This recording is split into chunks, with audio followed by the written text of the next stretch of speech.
जगत गुरु शंकराचार्य भगवान अपने दिव्य सिंहासन पर विराजमान हैं। प्रतिदिन की भांति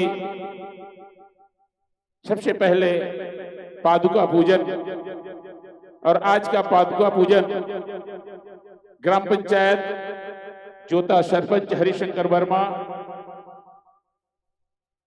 पत्नी के साथ और हरवंश वर्मा अपनी धर्मपत्नी के साथ आवे और आज का जो पादुका पूजन का जो कार्यक्रम है उसे संपन्न करावें। तत्पश्चात इस मानस मंच के माध्यम से जिन व्यक्तियों का नाम लिया जाएगा, आप अविलंब यहां तक पहुंचकर भगवान शंकराचार्य का पुष्पहार से स्वागत कर उनसे आशीर्वाद प्राप्त करेंगे और हम सब तालियों का सेवा करके हम भी भगवान शंकराचार्य का स्वागत करेंगे। पहले पादुका पूजन। श्रीमते रामानंदाय नमः। श्री सद्गुरु चरण कमलेभ्यो नमो नमः।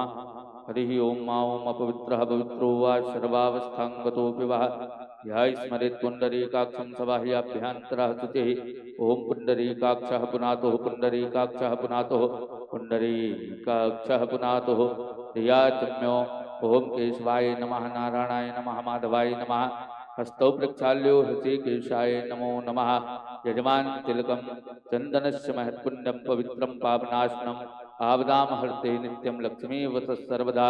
हरि ओम मा ओम स्वस्ति न इंद्रो वृद्धस्सर्वाः स्वस्ति नः पूर्वा विश्ववेदाः स्वस्ति नस्तारिक्षो अरिष्टनेमिः स्वस्ति नो बृहस्पतिर्दधातु बृहदश्वामरुतः प्रश्निमातरः शुभं जावानो विदते कुजगमयः अग्निजीवामनवः सूर्यचक्षुषो विश्वे नो देवा अवसागमन्यः भद्रं कर्णेभिः शृणुयाम देवा भद्रं पश्येमार्झवीर्यजत्राः स्थिरैरङ्गैस्तुष्टवाः गुंसस्तनो भ्रवसेमहि देवहितं जदायुः सदमिन्नु शरदो अन्ति देवा यत्रा न चक्राजरसं तनो नाम्मा पुत्रासो यत पितरो भवन्ति मानो मध्यारीरिखदायुर्गन्तोः आदितिर्देवोरदितिरन्तरिक्षमदितिर्माता सपिता सपुत्राः विश्वे देवा अदितिः पंचजना अदितिर्जातमदितिर्जनित्वं मा द्योः शान्तिरन्तरिक्षगुं शान्तिः पृथिवी शान्तिरापः शान्तिरोषधयः शान्तिः वनस्पतयः शान्तिर्विश्वे देवाः शान्ति ब्रह्म शान्तिः सर्वगुं शान्तिः शान्तिरेव शान्तिः श्यामा शान्तिरेधि यतोच्यतः समेहसे ततो नो अभयं कुरु सन्नः कुरु प्रजाभ्यो भयं नः पशुभ्यः। हरि ओम सुशांतिर्भवतो। श्रीमज्जगद्गुरुभ्यो नमो नमः। गुरुपादकेभ्यो नमो नमः। ओम नाभ्यायाशीदन्तरिक्षगुं श्रीष्णो देहो समवर्ततापध्यां भूमिर्दिशः श्रोत्रा तथा लोकान् अकल्पयन्नः।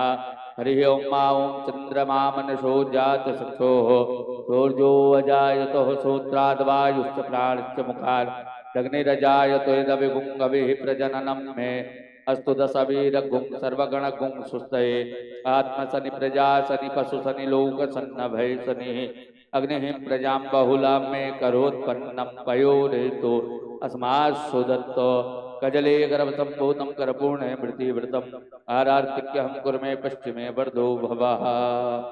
बोलिए जगतगुरु रामानंदाचार्य भगवान की जय हो। सदगुरुदेव भगवान की जय हो। आइए पादुका पूजन के बाद इस मंच के माध्यम से जिन व्यक्तियों का नाम लिया जाएगा, कृपया आप अविलंब यहां तक पहुंचकर पुष्पहार से स्वागत कर भगवान शंकराचार्य से आशीर्वाद प्राप्त करेंगे।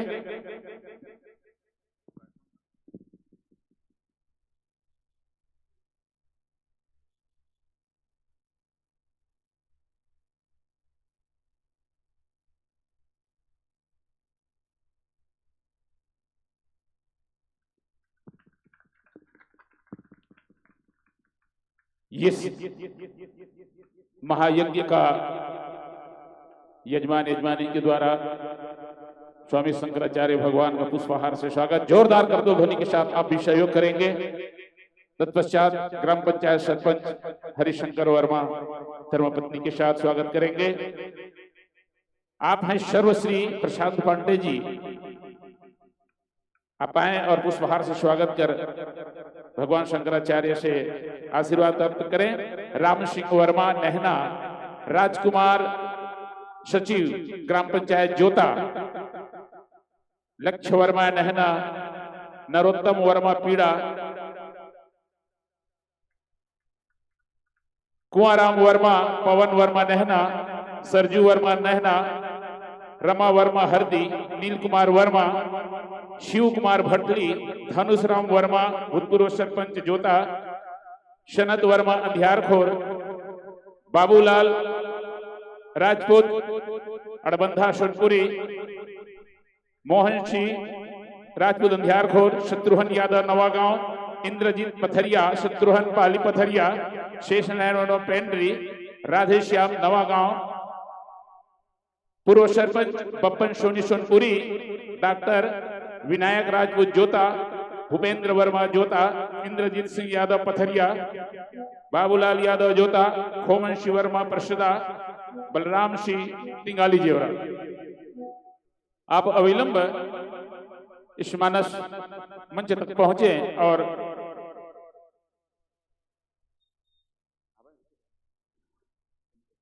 आप हैं डॉक्टर कमलेश वर्मा जी हरदी, आप भी आए।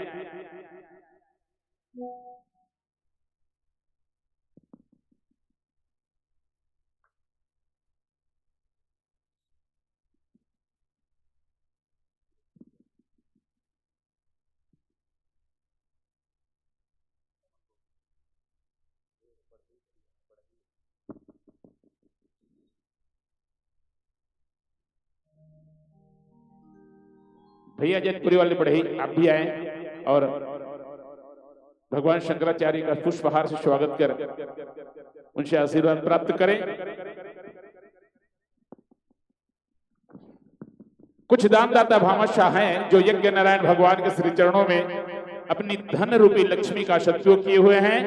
आप हैं बिशाहू यादव शाह परिवार, भगवान यज्ञ नारायण के श्री चरणों में 1001 रुपए समर्पित किए हुए हैं। यज्ञ नारायण भगवान आपकी मनोकामना को पूर्ण करें।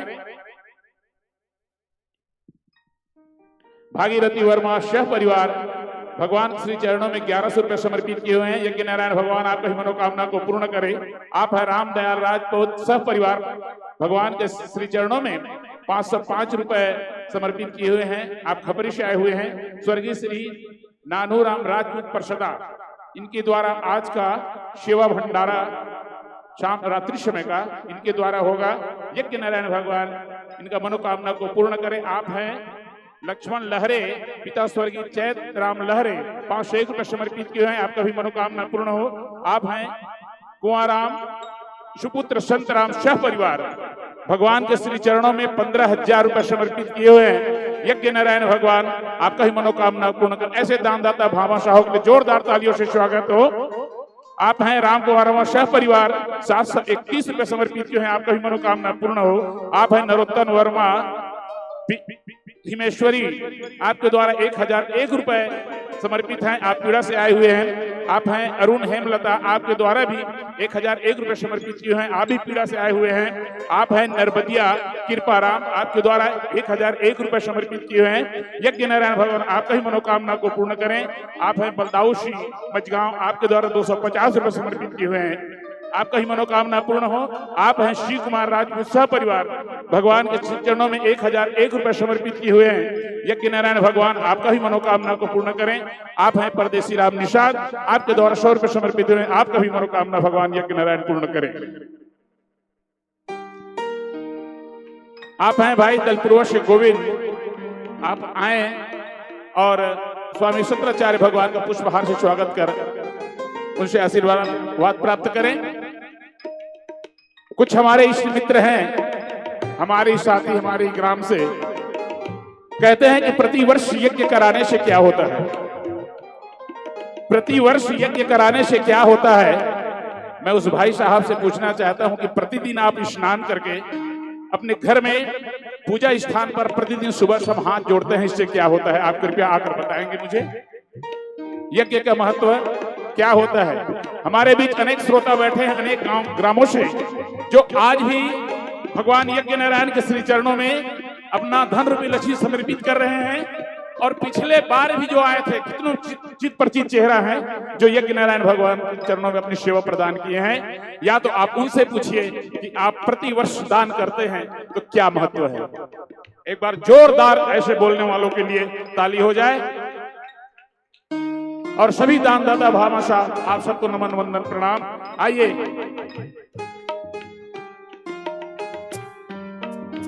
आप हैं भाई गेंद्राम, हमारे बड़े भैया, सब परिवार भगवान के श्री चरणों में 4010 रुपए समर्पित किए हुए हैं। यज्ञ नारायण भगवान आपकी मनोकामना को पूर्ण करें। आइए हम और आप चलें कथा की ओर।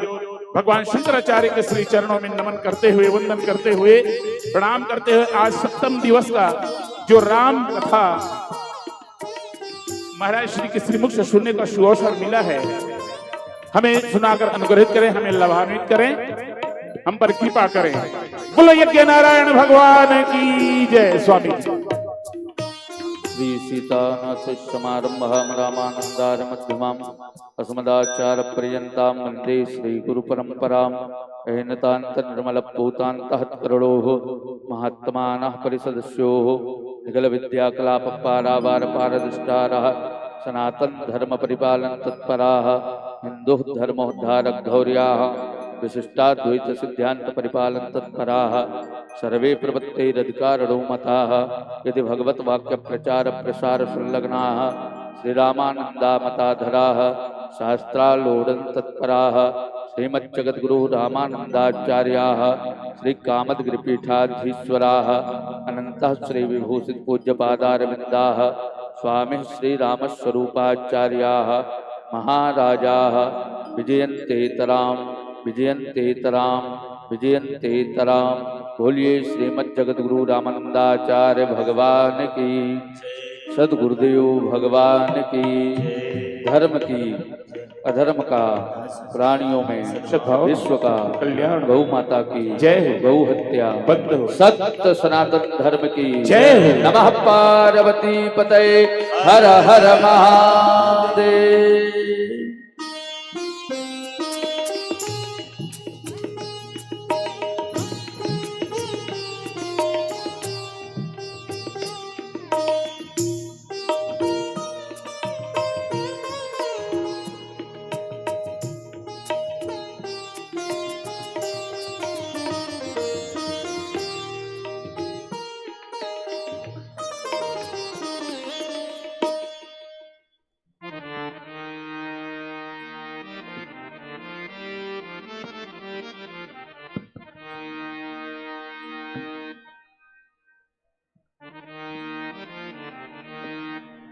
नमः परमहंसास्वादितचरणकमलचिन्मकरन्दाय भक्तजनमानसनिवासाय श्रीरामचन्द्राय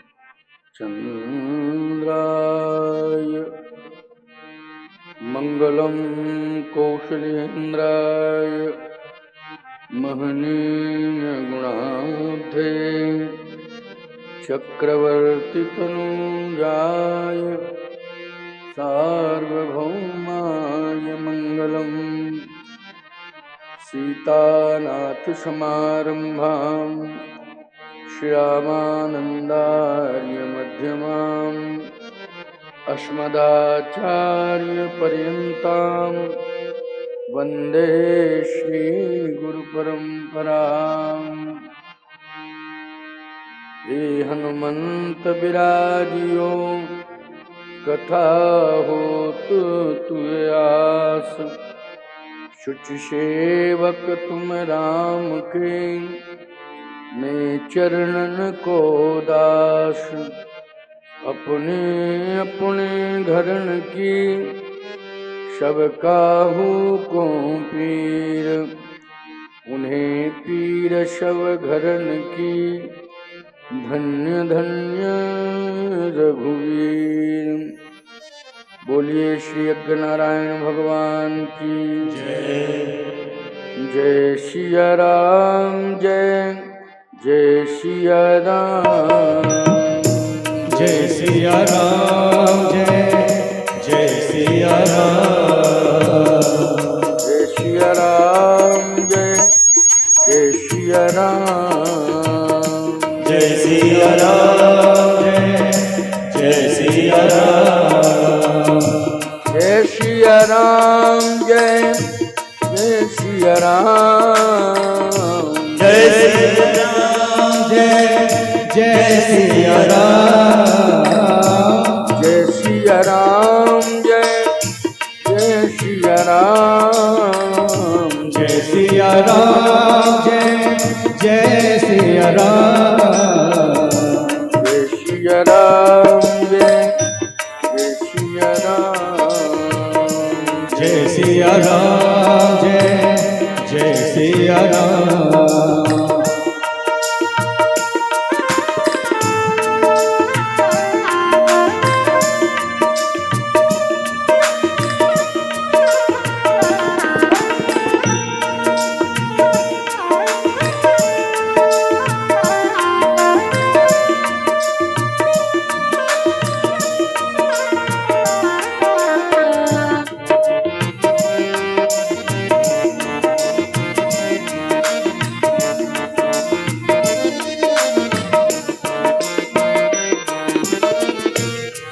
संकट मोचन कृपा निधान। संकट मोचन कृपा निधान। जय बजरंगी जय हनुमान। जय बजरंगी जय हनुमान। जय सिया राम जय जय सिया राम। जय सिया राम जय जय सिया राम।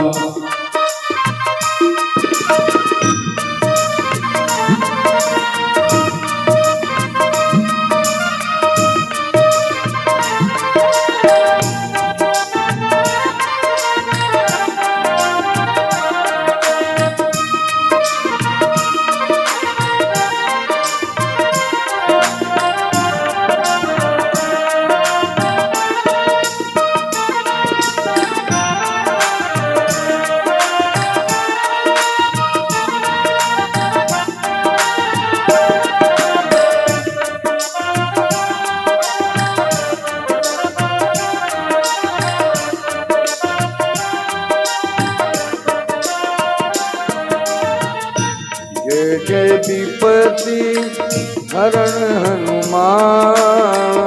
जय जय विपत्ति हरण हनुमान।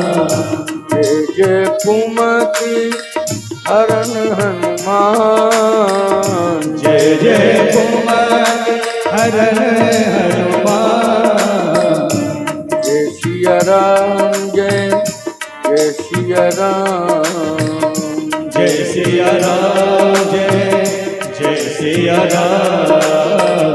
जय सिया राम जय जय सिया राम। जय सिया राम जय जय सिया राम। जय जय सिया राम जय जय सिया राम। बोलिए श्री सच्चिदानंद भगवान की जय। आज मंगलवार है। यज्ञ भगवान के दिव्य सन्निधि में हम लोग बैठ कर के सत्संग श्रवण कर रहे हैं। यज्ञ भगवान का स्वरूप है, इसलिए भगवान के चतुष विग्रह में मंगल ही मंगल है। 4 विग्रह कौन कौन है? नाम है, रूप है, लीला और धाम। इन चारों में मंगल है। तो यज्ञ के 4 द्वार हैं, इनमें भी मंगल है। किसी भी द्वार से प्रवेश करेंगे उसमें मंगल ही मंगल होता है। लेकिन हम लोग यज्ञ के प्रमुख द्वार से प्रवेश करते हैं यज्ञ मंडप में, तो यज्ञ में जितने भी देवता विराजित हैं वो हमारा मंगल करते हैं। एक और महत्वपूर्ण बात आपको बताएं कि जो मंगल विग्रह श्री राम जी का है, श्री राम जी का ध्यान जब हनुमान जी ने किया तो उनके जीवन में राम जी का मंगल हनुमान जी के जीवन में प्रवेश कर गया, तो हनुमान जी भी मंगल ही हो गए। मंगल मूर्ति मारुति नंदन सकल अमंगल मूल निकंदन, वो भी मंगल ही हो गए, मंगल की मूर्ति। आज हम लोग मंगलवार से क्या प्रेरणा लेना चाहते हैं? मंगलवार से हम एक ही प्रेरणा प्राप्त करना चाहते हैं कि मंगल जीवन में आ जावे और मंगल हनुमान जी की कृपा से मिले। तो हनुमान जी महाराज प्रसन्न कब होते हैं? हनुमान जी तब प्रसन्न होते हैं जब तुम अपने जीवन के समग्र दोषों को दूर करने की कोशिश करो। दोषों को दूर करने की कोशिश करोगे तो हनुमान जी प्रसन्न होंगे। जैसे एक छोटा सा उदाहरण है, माँ बाप तब प्रसन्न होते हैं जब बेटे के अंदर दोष नहीं आते हैं, वो दोष हैं वो दूर करे तो प्रसन्न होते हैं। हमारे देवों में ऐसे देव हैं श्री हनुमान जी कि जिनमें गुण ही गुण है, कोई दोष ही नहीं। हनुमान जी चाहते हैं कि सब में गुण ही गुण आ जावे, दोष न रहे किसी में, क्योंकि उस देवता के अंदर गुण ही गुण है, कोई दोष है ही नहीं। तो क्या चाहेंगे हनुमान जी कि दोष दूर हो, गुण ही गुण आवे। सबसे पहला दोष हमारे जीवन का यह है कि हम वाणी से अच्छा नहीं बोलते, ये दोष है। आप मेरे सामने आए, बहुत अच्छा बोले हाथ जोड़ के, तो कोई बोलना नहीं हुआ। आप ये सोच रहे हो ना, तो महाराज साल भर में एक बार आते हैं, अच्छा बोल लो। नहीं नहीं, प्रतिदिन आपका ये अभ्यास हो कि हमारी वाणी से कोई गलत शब्द न निकले। प्रयास करिए आप, तो ये वाणी का दोष समाप्त हो जाएगा। दृष्टि का दोष, जैसे वाणी का दोष, हम किसी से गलत ना बोलें तो वाणी का दोष समाप्त होगा। हम गलत ना देखें तो हमारी दृष्टि का दोष समाप्त हो जाएगा। गलत ना देखें, यदि हमारे सामने कोई गलत दृश्य आता है तो हम उससे दूरियां बनाएं, देखने की कोशिश ना करें। आज मोबाइल के माध्यम से तुम कितनी बड़ी गलतियां कर रहे हो। संसार भर की गंदगी उसमें आ चुकी है। बोलो आ चुकी कि नहीं?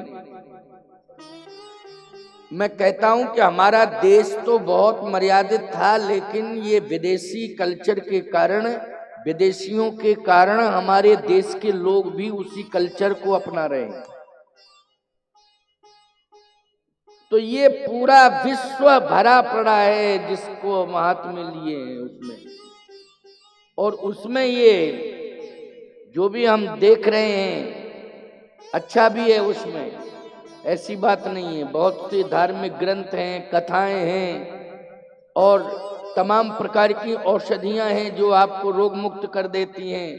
तमाम प्रकार की दवाइयां हैं, बहुत अच्छे विचार भरे हैं। लेकिन हम लोग जब कोई गलत ऐप निकाल लेते हैं और देखने लग जाते हैं तो हमारे जीवन के जो गुण होते हैं वो भी हमसे दूर हो जाते हैं। बोलो गलत कह रहा हूं क्या? ये दोष हमारे जीवन में आता जा रहा है। हनुमान जी नाराज हैं इससे।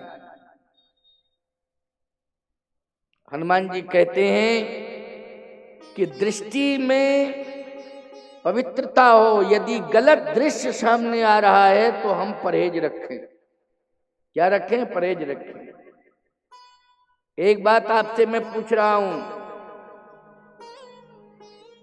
अगर रास्ते में गंदगी पड़ी है तो हम देखते हैं तो दूर हो जाते हैं कि नहीं हो जाते? जल्दी बोलो। तुरंत दूर हो जाते हैं। क्यों? ये गंदगी है, हमको आंखों से दिखाई दे गई, हम दूर हो गए और बचा के निकल गए। रास्ते में कांटे पड़े हैं, या तो हम उठा के फेंक देंगे, और अगर ज्यादा मात्रा में पड़े हैं तो हम खुद बचेंगे और साइड से निकल जाएंगे। कम मात्रा में है तो हम योग्य हैं, चलो किसी और के न लग जाए तो उसको हटा देंगे। लेकिन ज्यादा मात्रा में पड़े हैं तो हम स्वयं साइड से निकल जाएंगे, कांटों से बचेंगे, गंदगी से बचेंगे। यदि कोई हिंसक जानवर मेरे सामने आ रहा है और हम देख रहे हैं तो हम क्या करेंगे? बोलो। आंखों से देखेंगे और देखते ही साइड से हो जाएंगे, इसे निकल जाने दो, क्योंकि ये हमारे जीवन को प्रभावित कर देगा। तो हमने इस पर विचार किया है, लेकिन गलत दृश्य को हम देख रहे हैं, ये हमारे जीवन को गलत दिशा की ओर ले जा रहा है। हम इससे दूर क्यों नहीं हो रहे? हमारे हाथ में ही है और हम उससे जुड़ते चले जा रहे हैं। ज्यादातर समय मोबाइल में जा रहा है और व्यस्त हो गए लोग, उसमें काम धाम नहीं कर रहे हैं, उसमें देख रहे हैं, समय नष्ट कर रहे हैं। ये काम की चीज है, इसको समय समय पर प्रयोग में लाओ। समझ रहे हो कि नहीं? और ज्यादा इसको अगर प्रयोग में लाओगे तो तुम ही नष्ट हो जाओगे, समय नष्ट करोगे और तुम नष्ट हो जाओगे। हनुमान जी ने ज्यादा समय किस में दिया है? सेवा में दिया है। देखो, एक वार्ता सुनाए, शंकर जी की बातचीत पार्वती मैया से हो रही थी। तो पार्वती जी ने कहा कि आप कुछ दिन के लिए दूर होना चाहते हैं मुझसे? हाँ। क्यों? बोले मैं सेवा करना चाहता हूं। किसकी सेवा? अपने इष्ट की, राम जी की। तो कर लीजिए, कोई बात नहीं, लेकिन रूप क्यों बदल रहे हो? भगवान शंकर ने कहा इस रूप में वो सेवा लेना नहीं चाहते हैं, इसलिए रूप बदल के मुझे सेवा करनी पड़ रही है, तब वो सेवा को स्वीकार करेंगे जब हम रूप बदलेंगे। इसलिए शंकर जी सेवा करने के लिए क्या बने? बंदर बने। वही हनुमान बानर बने सेवा के लिए। अब सोचो, जरा विचार करो, शंकर जी सेवा को कितना महत्व दे रहे हैं और ज्यादा समय सेवा करने में बिताना चाहते हैं। ये सोच है। इस सोच के कारण कितने महान हो गए। जितने देवी देवता थे सबने अपनी अपनी ताकतें हनुमान जी को दे दी। लो, इतने प्रसन्न हो गए सेवा से कि जितने देवी देवता थे सबने अपनी अपनी शक्ति, अपनी अपनी ताकत हनुमान जी को दे दी। सबसे बड़े ताकतवर कौन हो गए? हनुमान जी हो गए। किसके बल पर हुए? सेवा के। सेवा करने से सबसे ज्यादा समय सेवा में दो। सेवा में समय देने से ताकत बढ़ती है। ये प्रधानमंत्री मोदी जी क्यों ज्यादा शक्तिशाली हो गए हैं? क्योंकि सबसे ज्यादा सेवा दे रहे हैं और सबसे ज्यादा समय देश को दे रहे हैं। बोलो, ताकतवर हो गए कि नहीं हो गए? तुम्ही लोग तो कहते हो कि महाराज वो 6 घंटे 4-5 घंटे सोते हैं, बाकी सब सारा समय काम में लग जाता है देश की सेवा में। बोलो भाई, यही कहते हो कि नहीं कहते हो? देश की सेवा में। और हमारे यहाँ का मुख्यमंत्री तो योगी आदित्यनाथ उत्तर प्रदेश का वो तो जमीन पर सोता है, महात्मा है, भूमि पर सोता है। किसी ने पूछा कि बिस्तर पर क्यों नहीं सोते? बोले ज्यादा नींद आएगी। बिस्तर पर सोने से ज्यादा नींद आएगी, इसलिए बिस्तर छोड़ के जमीन पर एक सामान्य सा चद्दर बिछा के सोता हूं, जिससे नींद कम आवे, समय से जागे। क्योंकि ज्यादा सोएंगे तो कार्य नहीं कर पाएंगे, हमारे कार्य अधूरे रह जाएंगे। बोलो भाई, कितनी जनप्रियता बढ़ रही है। ऐसे ही चाहे आपके विधायक हों, चाहे आपके सांसद हों, ज्यादा समय क्षेत्र में देंगे, जनता की सेवा में, देश की सेवा में देंगे। बोलो भाई, जनप्रियता बढ़ेगी कि नहीं बढ़ेगी? और बढ़ेगी तो लोग हृदय से समर्थन करेंगे। करेंगे कि नहीं करेंगे? बड़ा महत्व है।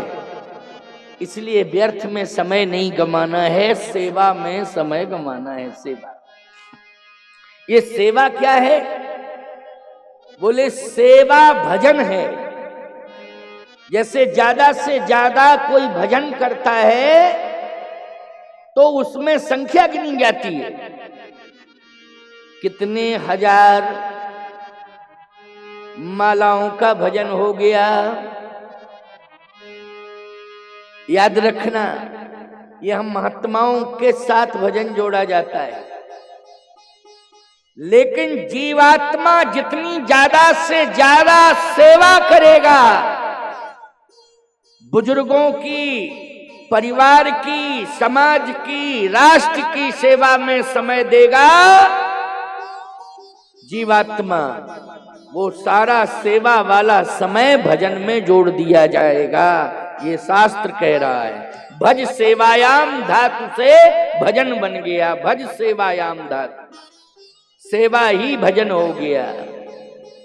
इसलिए सबसे ज्यादा सेवा दो। यज्ञ हो रहा है, अच्छा सही बोलना, यज्ञ केवल ब्राह्मणों से ही सफल नहीं हो रहा है, यज्ञ सेवा करने वालों से सफल हो रहा है। जो झाड़ू लगा रहे हैं, जो सफाई कर रहे हैं, जो चावल दाल राशन को व्यवस्थित कर रहे हैं, जो जल पिला रहे हैं, भंडारे में भोजन पवा रहे हैं, बोलो ये सेवा कर रहे हैं, ये उनका भजन हो रहा है, यही उनका पुण्य है। और हनुमान जी ने यही किया है, इसलिए सबसे ज्यादा ताकतवर कौन हो गए? हनुमान जी हो गए। आप घर में अगर सेवा दोगे, समय दोगे, सेवा दोगे, तो सबसे ज्यादा महत्वपूर्ण घर के आप माने जाओगे। चाहे बहू हो, चाहे बेटा हो। बोलो भाई, बहू सेवा करेगी तो सबसे ज्यादा ताकतवर मानी जाएगी वो, सेवा करने वाली बहू, सेवा करने वाला बेटा, सेवा करने वाला नेता और सेवा करने वाला जीवात्मा, कोई भी हो। इसलिए हनुमान जी ने सेवा को स्वीकार किया। जय शरीर रति राम सो सोई आदरहि सुजान, और रुद्र देह तजने बस शंकर भय हनुमान। जान राम सेवा सरस समुझ कीन अनुमान, पुरखा ते लड़का भय हरते भय हनुमान। पुरखा ते लड़का भय और हरते भय हनुमान। हरमानी शंकर, क्या बन गए? हनुमान। इसलिए सेवा की बड़ी महिमा है। मैंने कल कहा था ना कि भगवान को मांग लो, भगवान से मत मांगो। ऐसे ही सेवा करिए आप, लेकिन सेवा करने के बदले में यदि डिमांडें शुरू कर दोगे ना कि हमें ये चाहिए, ये चाहिए, ये चाहिए, ये चाहिए, तो लोग कहेंगे इसी चक्कर में, लेने देने के चक्कर में ज्यादा सेवा कर रहा था। इसका भाव था लेने देने का नहीं। नहीं, कर्तव्य से अधिकार मिल जाता है। अपने आप मिल जाता है। कर्तव्य करोगे, मांगने की जरूरत नहीं पड़ेगी। चाहे परम पिता हो चाहे पिता हो, अपने आप अधिकार तुम्हें दे देगा वो। मांगने की आवश्यकता नहीं पड़ेगी, चाहे पिता हो चाहे परम पिता हो, अपने आप मिल जाएगा। यही हुआ है। हनुमान जी के जीवन में मंगल आ गया, क्योंकि भगवान ने पूरा मंगल का खजाना हनुमान जी के ऊपर लुटा दिया, हनुमान जी पर निछावर कर दिया। कपि उठाए प्रभु हृदय लगा,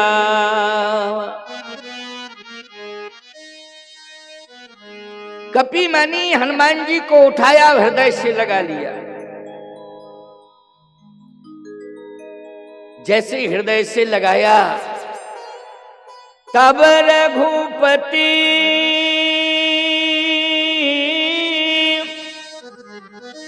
उठाई उरलावा,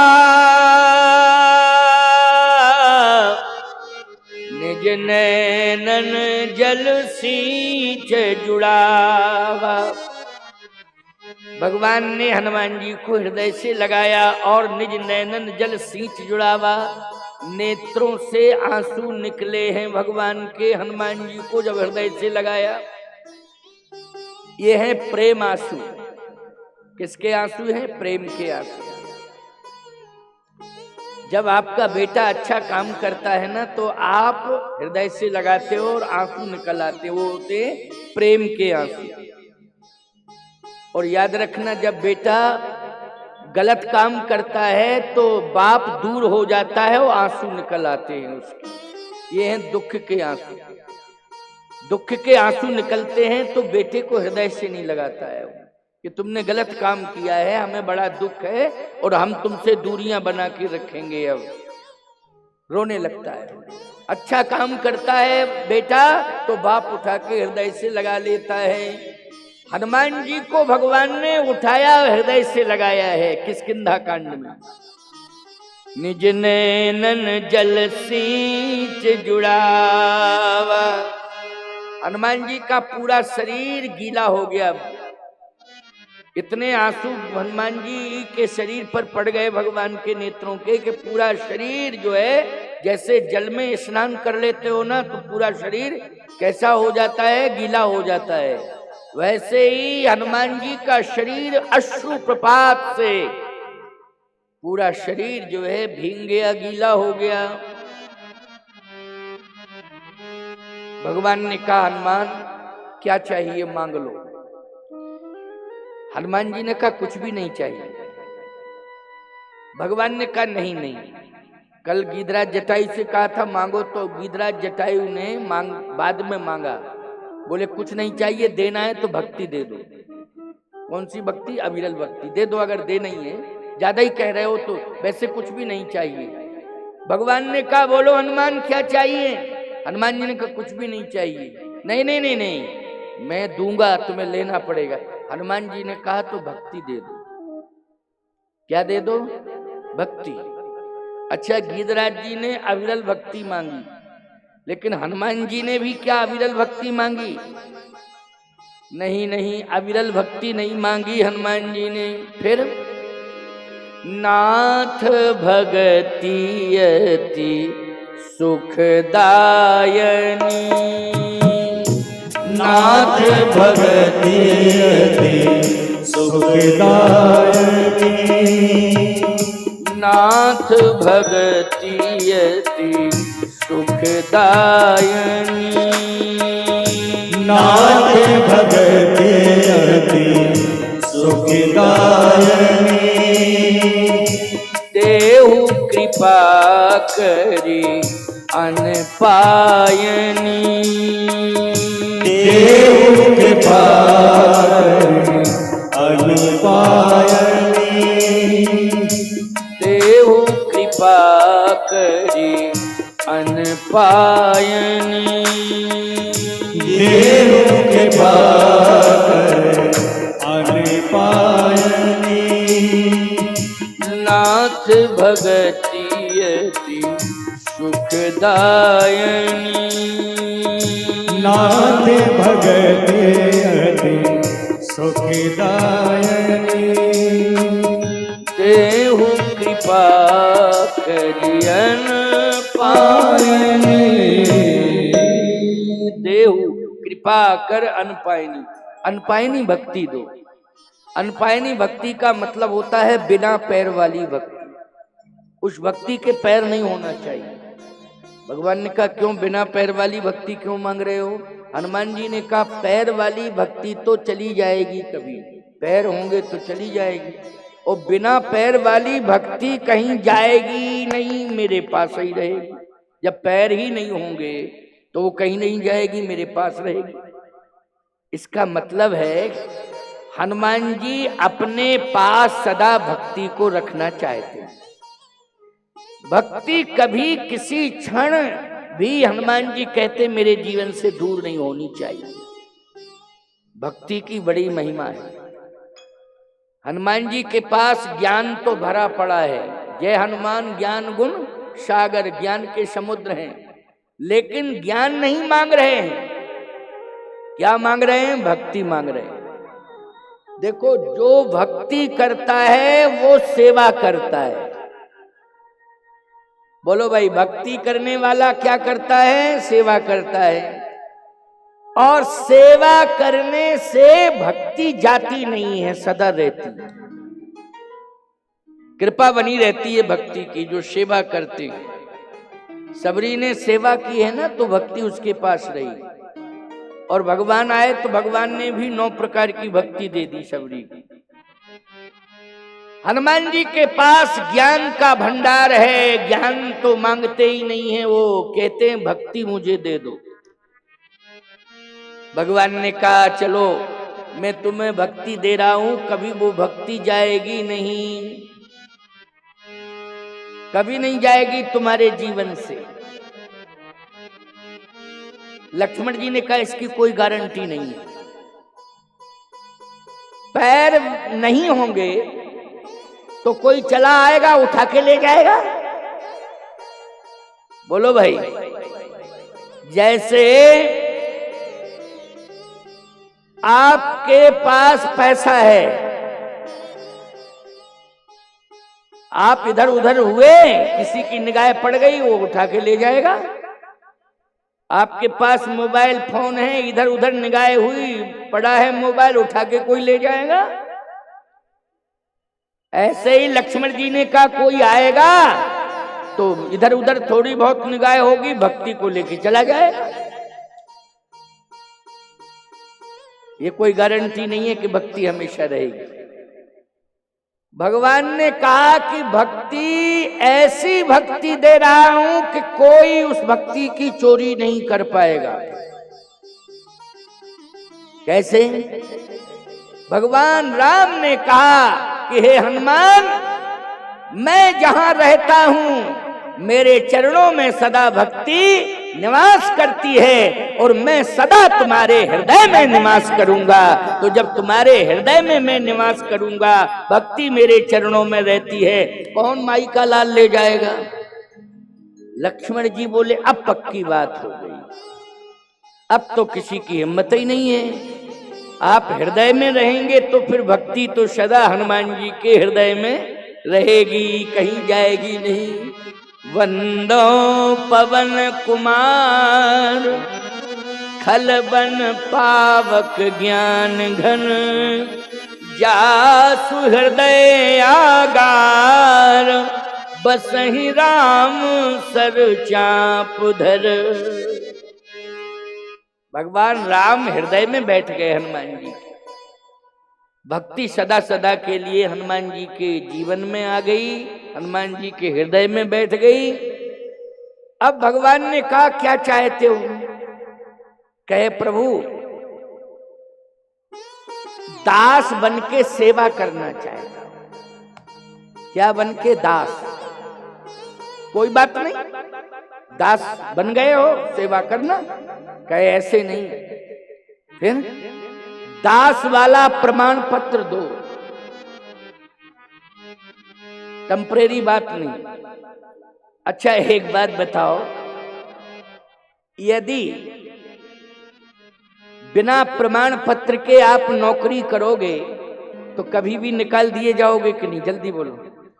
और प्रमाण पत्र आपके पास होगा, कोई निकालेगा तो तुरंत कोर्ट में चैलेंज कर दोगे कि नहीं कर दोगे? और बिना प्रमाण पत्र के कभी भी निकाल दिए जाओगे, कोई सुनवाई ही नहीं होगी। हनुमान जी ने कहा प्रमाण पत्र दो दास वाला। भगवान ने कहा दास वाला प्रमाण पत्र वाणी से कह दिया वही प्रमाण पत्र है? कहा नहीं प्रभु, पहली बात तो यह है कि दास वाला पद खाली हो तब वो मुझे मिलेगा। अभी तो वो खाली ही नहीं है तो मुझे क्या मिलेगा? दास वाला स्थान जो है खाली नहीं है।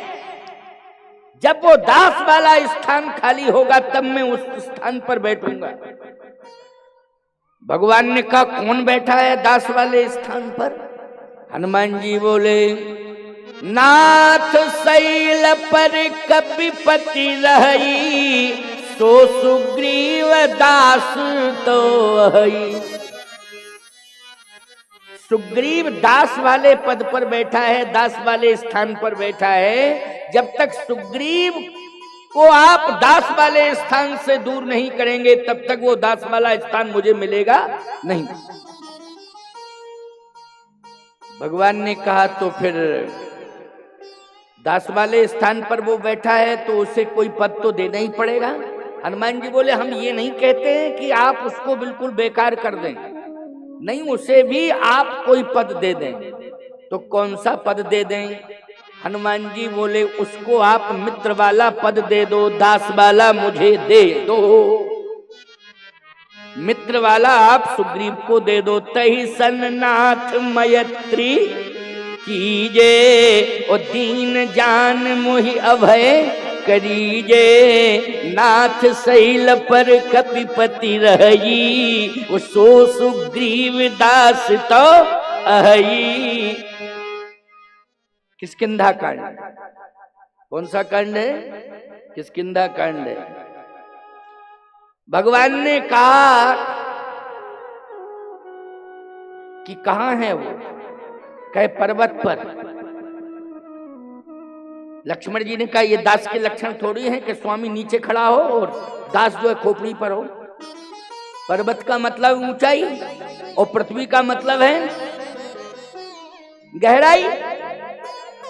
लक्ष्मण जी ने कहा आप स्वामी हैं, आप नीचे खड़े हैं और वो दास है, वो पर्वत पर है। दास बनने का अधिकारी नहीं है, ये सत्य है। नहीं तो उसे नीचे उतर के आना चाहिए था।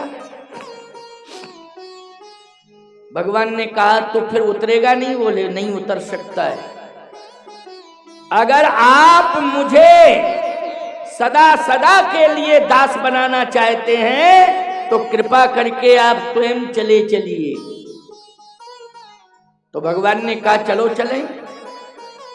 जैसे ही चलने लगे प्रभु राम जी, हनुमान जी ने कहा ऐसे नहीं, अगर मैं आ चुका हूं आपके पास तो आप पैदल नहीं चलेंगे, और जब तक मैं आपके पास रहूंगा मैं आपको पैदल नहीं चलने दूंगा। क्या बात है? बोलो, ये सेवा का संकल्प है कि नहीं? जल्दी बोलो, किसका संकल्प है? मैं आ चुका हूं, अब मैं आपको पैदल नहीं चलने दूंगा। वाह, संतान ऐसी ही मिले भगवान आपको देवे कि संतान आ जाए तो माँ बाप को कोई काम न करने दे। बोलो भाई, माँ बाप को कोई काम न करने दे। संतान ऐसी मिले भगवान कृपा करें कि सारा काम माँ बाप का संभाल ले। बाप का काम बेटा संभाल ले और माँ का काम बहू संभाल ले। बोलो, सास का काम कौन संभाल ले? बहू संभाल ले। बहू आती है तो प्रसन्न क्यों रहती हो? इसलिए कि अब बहू आएगी, जो काम मैं करती थी वो करेगी। लेकिन जब बहू आती है तो वो काम नहीं करती है तो सास कहती है तुम कैसी हो गई हो, पागल हो क्या, काम क्यों नहीं कर रही हो? तो बहू कहती है फ्री फंड में लाई हो कि पैसे से? कैसे पैसे से? अरे मैं फ्री में नहीं आई हूं, मेरे बाप ने 5 लाख रुपया दहेज में दिया है तब आई। मेरे बाप ने सोफा सेट, डबल बेड, ये सब दहेज में दिया है। अब बोलो भाई,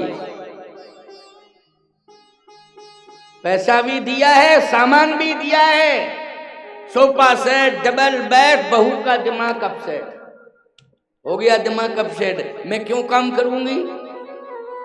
इसका मतलब यह है कि तुमने भी संस्कार नहीं देखे हैं, तुमने धन को देखा है, दहेज को देखा है। गलत कह रहा हूं क्या मैं? इस पर विचार तो करते कि हम अपने घर में बहू ऐसी लाएंगे जिसको संस्कार मिला हो, ऐसी लाएंगे।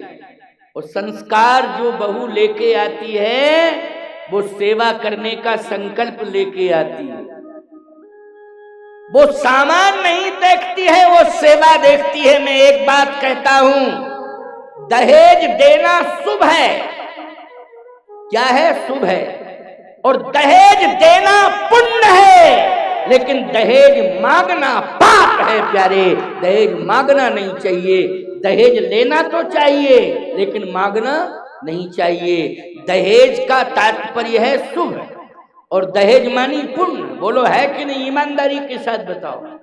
पहले दहेज दिया जाता था लेकिन मांगा नहीं जाता था, अब उल्टा हो गया, मांगा जाता है। दोगे कि नहीं दोगे? और नहीं दोगे तो हम विवाह नहीं करेंगे अपने बेटे का, कैंसिल। ये गलत हो गया है, सिस्टम गलत हो गया है। दाज दियो बहुभांति। जनक जी ने इतना दहेज दिया था, इतना दहेज दिया था कि किसी की शादी में दहेज इतना मिला ही नहीं। लेकिन कोई प्रमाण बता दे कि दशरथ जी ने मांगा हो, बता दो मांगा हो। मांगना नहीं चाहिए, खूब मिले, बाप दे और लो, लेकिन मांगो मत। डिमांड नहीं की जाती है, डिमांड नहीं किया जाता है कि हमें इतना देना ही पड़ेगा, इतना देना ही पड़ेगा। सिस्टम बदल गया है। इसलिए मैं एक बात कहना चाहता हूं, ध्यान से मेरी बात को सुन लो। हनुमान जी ने सेवा की तो भगवान ने केवल दास वाला प्रमाण पत्र ही नहीं दिया है, पुत्र वाला प्रमाण पत्र भी दे दिया है कि तुम मेरे दास ही नहीं हो, तुम मेरे पुत्र हो। सत्य तो ये है प्यारे, लक्ष्मण जी को भी पुत्र वाला प्रमाण पत्र मिला और हनुमान जी को भी पुत्र वाला प्रमाण पत्र मिला, लेकिन इसमें डिफरेंस हो गया। क्या डिफरेंस हो गया? लक्ष्मण जी सेवा करते चले आ रहे हैं, लेकिन प्यारे हनुमान जी ने तो अभी मुलाकात ही की है, अभी सेवा कर कहां पाई है। लेकिन प्रमाण पत्र जो मिला है उसमें नंबर मिल गए हनुमान जी को ज्यादा, लक्ष्मण जी से ज्यादा नंबर किसको मिले हैं? हनुमान जी को मिल गए हैं। कहां लिखा है? सुन कप जिय मानस जनऊना, और ते मम प्रिय लक्ष्मण ते दूना। बोलो भाई, ते मम प्रिय लक्ष्मण ते दूना। मैं लक्ष्मण से दूना प्रेम करता हूं तुमसे। पुत्र लक्ष्मण भी हैं और पुत्र हनुमान जी भी हैं, दास लक्ष्मण भी हैं और दास हनुमान भी हैं। लेकिन बोलो तैमम प्रिय लक्ष्मण तै दूना। बोलो भाई, दूने नंबर मिल गए, दूना कह दिया है। इसका मतलब है कि नंबर ज्यादा किसको मिले हैं? हनुमान जी को। क्यों? अभी सेवा नहीं कर पाए हैं। लक्ष्मण जी तो 11.5 साल चित्रकूटई में सेवा किए, लेकिन नंबर इतने क्यों नहीं पा पाए लक्ष्मण जी? कारण क्या है? कारण यह है क्योंकि लक्ष्मण जी ने एक गलती कर दी है। गलती क्या की? वो गलती किसी को नहीं करनी चाहिए, लेकिन हो गई। क्षमा मांगा है यद्यपि बाद में क्षमा मांगी है, लेकिन गलती तो कर ही बैठे। सुमित्रा जी ने कहा था कि बेटा पुत्र तुम सीताराम के हो और मैं भी तुम्हें आशीर्वाद देकर के भेज रही हूं कि तुम सेवा करना, लेकिन एक बात का ध्यान रखना, राग रोष ईर्षा मद मोह जन सपने हुए के बस हो। जागृत अवस्था की बात छोड़ो, स्वप्न में भी राग रोष ईर्षा मद मोह नहीं आना चाहिए। लेकिन लक्ष्मण जी के जीवन में चित्रकूट में रोष आ गया, राग रोष ईर्षा मद और मोह। तो न तो लक्ष्मण जी के जीवन में राग आया और न लक्ष्मण जी के जीवन में मद आया, न लक्ष्मण जी के जीवन में मोह आया, लेकिन लक्ष्मण जी के जीवन में रोष आ गया। आ गया रोष के नहीं आ गया? आप कहो महाराज कहां आया है? रामायण में लिखा है, इसलिए मैं कह रहा हूं। जब भरत जी आए तो लक्ष्मण जी क्या कह रहे हैं? कुटिल कुबंधु कु अवसरता की ज्ञान राम बनवासी का की, जो शंकर सत करे सहाई और तो मारो रण राम दुहाई। बोलो मैं सौगंध खाता हूं तो मारो रण राम दुहाई। मैं आज भरत को छोड़ूंगा नहीं, मारूंगा राम दुहाई, राम की सौगंध का के कह रहा हूं, चाहे शंकर ही सहायता करने क्यों ना है। बोलो ये रोष है कि नहीं? जल्दी बोलो ये क्या है? ये रोष ही तो है। बोलो भाई चूक हो गई कि नहीं हो गई? एक चूक हो गई है प्यारे। और ऐसी बात नहीं है कि बहुत बच्चे हैं, छोटा बच्चा भूल करे अलग बात, जितनी उम्र राम की है उतनी उम्र तो लक्ष्मण की है। जन्मे एक संग सब भाई, भोजन सेन केली लड़काई, जन्मे एक संग, तो एक संग ही पैदा हुए हैं, तो समय का अंतर है छोटे बड़े का, लेकिन आयु का ज्यादा अंतर नहीं है, समय का अंतर है केवल। अगर 27 साल के राम हैं तो 27 वर्ष के ही लक्ष्मण हैं, समय का थोड़ा अंतर है। पहले राम जी का अवतार हो गया, बाद में लक्ष्मण जी का हुआ। बोलो इतना ही अंतर है कि नहीं? ऐसी बात नहीं है कि छोटा सा बच्चा है भूल कर रहा है। 27 वर्ष का नौजवान आज बहुत बड़ी बात कह रहा है। और सावधानी से मेरी बात को सुनना, भरत के लिए कहा है। किसके लिए कहा है? भरत के लिए। ये बात अगर लक्ष्मण शत्रुघ्न के लिए कहते तो बन जाती, लेकिन भरत तो बड़े हैं, लक्ष्मण से छोटे शत्रुघ्न हैं, लेकिन लक्ष्मण से बड़े भरत। बोलो रोष आ गया कि नहीं आ गया? इसका मतलब है शब्द स्खलन, संतुलन बिगड़ गया। बिगड़ गया कि नहीं बिगड़ गया? ये भूल हनुमान जी से कभी नहीं हुई है प्यारे। इतने प्रमाण ले लो, चाहे जितने ले लेना प्रमाण, चाहे जितने वक्ताओं से कथा सुन लेना, पढ़ लेना, तुम पुस्तकें ग्रंथों को पढ़ लेना, रामायण को पढ़ जाओ और भी रामायण पढ़ जाओ, ये भूल हनुमान जी से नहीं हुई है। लक्ष्मण से ये भूल हो गई, इसे मानना पड़ेगा। अच्छा एक बात आपको बता दें, बड़ा भाई छोटे भाई के लिए क्या बोल रहा है, यानी भरत लक्ष्मण के लिए क्या बोल रहे हैं? भरत जी लक्ष्मण के लिए क्या बोल रहे हैं? आहाय धन, आहाय धन लक्ष्मण बड़ भागी,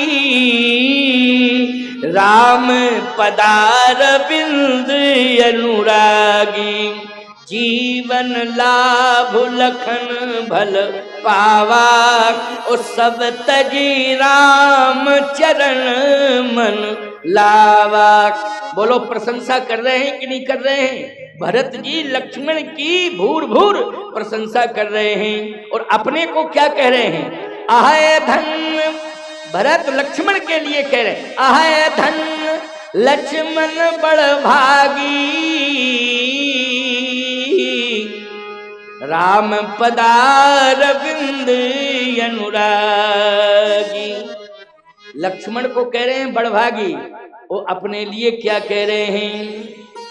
अपने लिए यही कह रहे हैं, मो समान को पाप निवासु, यही लग सिया राम बनवासु। और आगे चल के तो इतना बोल गए हैं लक्ष्मण जी महाराज के सामने और हनुमान जी के सामने, इतना बोल गए हैं कि लक्ष्मण तुम्हारे समान कोई बड़भागी नहीं है, और हनुमान तुम्हारे समान परम बड़भागी कोई नहीं है। हनुमान सम नहीं बड़भागी, लेकिन मैं हूं अभागी। मैं अभागी हूं क्योंकि मैं इतना बड़ा अभागी हूं कि मेरे कारण ही प्रभु का वनवास हुआ है। अगर मैं इस धरती पर ना पैदा हुआ होता तो प्रभु का वनवास नहीं होता। मैं अभागी हूं। लेकिन लक्ष्मण क्या कह रहे हैं? लक्ष्मण कह रहे हैं कुटिल कुबंधु, यानी तुम कुबंधु हो, सुबंधु नहीं कुबंधु। और आज मैं युद्ध करूंगा और युद्ध में मारूंगा। रक्षा करने के लिए सूजी आएंगे तो उन्हें भी चैलेंज दे दूंगा। राम की सौगंध खा रहा हूं तो मारो रण राम दुहाई। भगवान ने रोक दिया लक्ष्मण को। लक्ष्मण भूल कर गए हो। लखन तुम्हार सफत पितुआना, सुचि सुबंधु नहीं भरत समाना। भरत के समान कोई सुबंधु है ही नहीं। सबसे बड़ा सुबंधु अगर है तो वो भरत है। तुम कुबंधु कह रहे हो, गलती कर रहे हो। बाद में क्षमा मांगने लगे लक्ष्मण जी जो है, बाद में क्षमा मांगने लगे। लेकिन राग रोष ईर्षा मद मोह तो राग नहीं हुआ, ईर्षा नहीं आई, राग नहीं आया, ईर्षा नहीं आई, मद और मोह नहीं आया, लेकिन रोष आ गया। रोष का त्याग नहीं कर पाए प्यारे। लेकिन भरत जी महाराज और हनुमान जी महाराज दो ऐसे महाभाग हैं कि जिनके जीवन में वाणी का संतुलन सर्वाधिक है। जब भगवान ने कहा तै मम प्रिय लक्ष्मण तै दूना, तो लक्ष्मण जी को लगा कि अरे मैंने इतनी सेवा की है और ये अभी मुलाकात की है, दूने हो गए। थोड़ा सा लक्ष्मण जी वक्र दृष्टि से देखने लगे हनुमान जी को।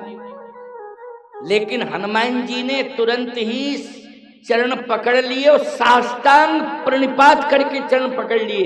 हे प्रभु ऐसा मत कहो।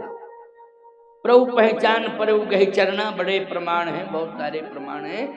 ऐसा मत कहो, ऐसा मत कहो, ऐसा मत कहो। तैमम प्रिय लक्ष्मण तै दूना। लक्ष्मण तो लक्ष्मण ही है, आप मुझे दूना क्यों कह रहे हैं? भगवान ने कहा कि मैंने जो कह दिया सो कह दिया। मैं कभी मुंह देखी बात नहीं करता हूं, वास्तविकता जो होती है उसे कह देता हूं। मैंने कह दिया कह दिया। अब लक्ष्मण जी ज्यादा तो प्रभु से कुछ कह नहीं सकते, लेकिन मन ही मन सोचने लगे जब मौका पड़ेगा, दांव लगेगा तब बताऊंगा, जब दांव फंसेगा तब बताऊंगा। लेकिन बताऊंगा जरूर। कह तो सकते नहीं है, लेकिन लक्ष्मण जी अपने मन में इस बात को रखे रहे। अब मैं थोड़ा सुंदर कांड में जा रहा हूं, क्योंकि हमें इसकी पुष्टि करने के लिए कहां जाना पड़ेगा? सुंदर कांड में जाना पड़ेगा। किष्किंधा से सीधा सुंदर में। और समय भी जा रहा है 2:55। मैं तो जल्दी आ गया था ना। 1:30 बजे मैं बिल्कुल पूरी तरह से, गाड़ी मेरी खड़ी हो गई थी 1:30 बजे, और पूरी तरह से मैं आने के मूड में था कि मैं ठीक 1:30 बजे मंच पर बैठ जाऊं। लेकिन कोई था ही नहीं। 10-5-25 लोग तो थे। खैर, तो हमको रोका गया कि 10 मिनट और रुक जाओ महाराज। क्यों? बोले 10 मिनट में अभी आए जाते हैं सभी लोग, क्योंकि इधर उधर हैं, सब टहल रहे हैं। महाराज जी आ गए हैं अभी। और वास्तव में हमने देखा कि पांडाल पूरा भर गया, पूरा भर गया पांडाल। जब मैं मंच पर आया 1:45 बजे, पंडाल आधा हो गया था। मंगलाचरण करके कथा प्रारंभ की तो पंडाल पूरा ही भर गया। ये श्रद्धा भक्ति की बात है। नहीं तो आप लोग 2 बजे तो चलते हो घर से, क्यों भाई? और 3 बजे धीरे धीरे, तब 3 के बाद जो है जनता में जन सैलाव होता है। लेकिन कल मैंने घोषणा कर दी थी कि सभी लोग आ जाना, तो पूरा पंडाल पैक हो गया है। ये आपकी श्रद्धा भक्ति की बात है। कल से भी ज्यादा लोग लग रहे हैं। बीच में देखो गैलरी के अंदर भी बैठे हुए लोग। आइए सुनिए अब एक भाव कह करके फिर मुझे विश्रामित करना पड़ेगा सभा को, क्योंकि इसलिए तो मैं पहले बैठ गया। मुझे आज जाना है और समय से एक जगह पहुंचना है, एक धर्मसभा में, और समय से नहीं पहुंचूंगा तो फिर वचन मेरा खाली हो जाएगा। लोग कहेंगे महाराज जी वचन दिया आपने लेकिन बहुत लेट हो गए, यहाँ तो सब गड़बड़ हो गया। नहीं नहीं, तुम्हारा काम बने, हमारा भी कार्य बने, और जहाँ जा रहे हैं उन लोगों का भी कार्य बने। तैमम प्रिय लक्ष्मण ते दूना वाला भाव सुन लो। लक्ष्मण जी का रोष अब आप देखिए, चित्रकूट में भरत पर रोष, उसको वाणी से व्यक्त कर दिया, लेकिन किष्किंधा में हनुमान जी पर रोष, लेकिन वाणी से व्यक्त नहीं कर पाए। मौके की ताक है, जब मौका पड़ेगा तब मैं बताऊंगा। वाणी से व्यक्त नहीं किया, अंतर इतना आया। लेकिन इसका मतलब है कि रोष है, वाणी से व्यक्त नहीं किया। चित्रकूट में व्यक्त कर दिया वाणी से, लेकिन क्षमा मांग ली। भगवान ने डांटा है, सुच सुमंद लखन तुम्हार शपथ पिटुआना, सुच सुबंध नहीं भरत समाना। वहां डांटा है लक्ष्मण जी को राम जी ने। लक्ष्मण जी ने तुरंत क्षमा मांग ली, मुझसे भूल हो गई। लेकिन यहाँ किष्किंधा में हनुमान जी पर भी रोष आया है कि बदला लूंगा मैं जब मौका पड़ेगा।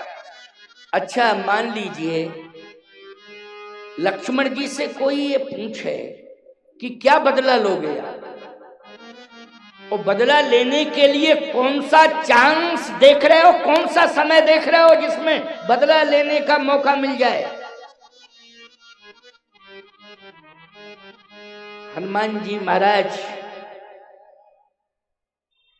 कभी ऐसा मौका देंगे नहीं कि लक्ष्मण जी को ये समय मिल जाए, ये मौका मिल जाए, कभी नहीं देंगे। लक्ष्मण जी का कहना यही है कि समय आने पर जवाब दूंगा। तो पूछा जाए क्या जवाब दोगे समय आने पर, कौन सा समय?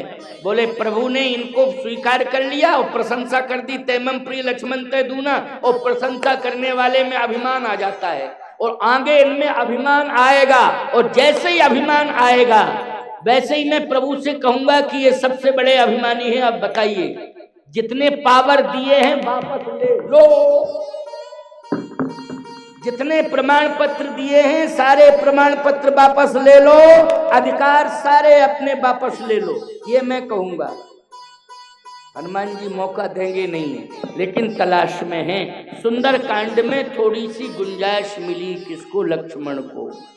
लेकिन लक्ष्मण का भ्रम है, भ्रम है। क्या भ्रम है? सुंदर कांड का प्रमाण देके विश्रामित करूंगा, क्योंकि वैसे भी 3:15 हो जाएगा। 3 बज गया, 10-15 मिनट तो और लगेंगे। विश्राम दूंगा, कीर्तन कराऊंगा, फिर यहाँ से जाऊंगा तो 3:15 बज जाएगा। जाते जाते 3:30 ही हो जाएगा। लेट तो हो जाऊंगा, कोई बात नहीं है। 10-5-15 मिनट लेट पहुंचूंगा, तब भी कोई दिक्कत नहीं, पहुंच जाऊंगा। कह दूंगा दूरभाष पर आजकल तो मोबाइल फोन से पहले ही सूचना पहुंच जाती कि अब मैं चला हूं, इतने बजे पहुंचूंगा, घोषणा कर दो। कह दूंगा, अभी कहूंगा कि इतने बजे अब चल पाया मैं।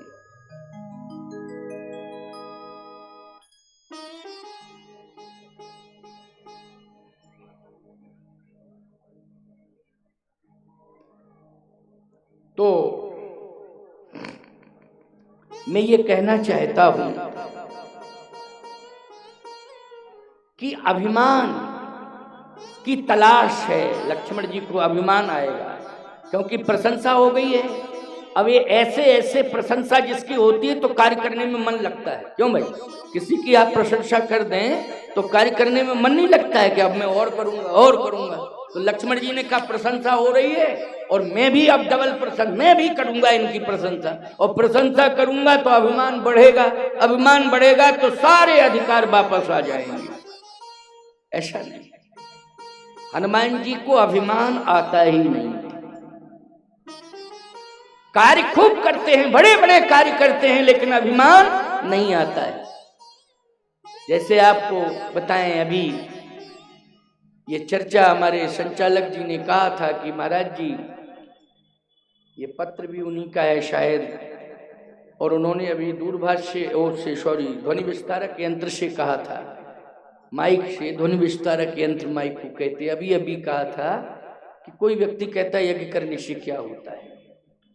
यज्ञ करने से जितने भी ग्रह प्रतिकूल होते हैं वो ग्रहों की प्रतिकूलता समाप्त हो जाती है। अब आप सोचिए, जरा विचार करिए कि 3 प्रकार के आक्रमण होते हैं व्यक्ति के जीवन में। एक तो दैहिक, जिसको ताप कहते हैं। अब थोड़ा सा प्रसंग को हल्का 10-5 मिनट के लिए डाइवर्ट कर रहा हूं, क्योंकि ये पर्ची दे दी नहीं तो भाव कह के आगे बढ़ जाता, लेकिन फिर भी मैं उसको भी कहूंगा, चिंता नहीं करो। अब 10-5 मिनट में और फंसा रहूंगा, कोई बात नहीं, कोई बात नहीं। अब वो हमको मुझे लगता है समय ज्यादा लेने के लिए उलझाया गया है, ऐसा कुछ होशियारी की गई है, हम समझ रहे हैं, कोई बात नहीं। चलो, भगवान की लीला है। आइए सुनिए, दैहिक, दैविक, भौतिक, ये 3 प्रकार के ताप होते हैं। जैसे दैहिक ताप का अर्थ है कि शरीर पर रोग हावी हो जाएं, शरीर पर बीमारियां हावी हो जाएं, ये कौन सा ताप है? ये दैहिक है। भौतिक ताप ये है कि चाहे जितना मेहनत करो, चाहे जितना परिश्रम करो, धन कमाओ, लेकिन धन बचे ही ना, कमी पड़ जावे, ये भौतिक। ये कौन सा ताप है बोलो भाई? कि हमेशा जो है अभाव ही अभाव में तुम्हारा जीवन जा रहा है।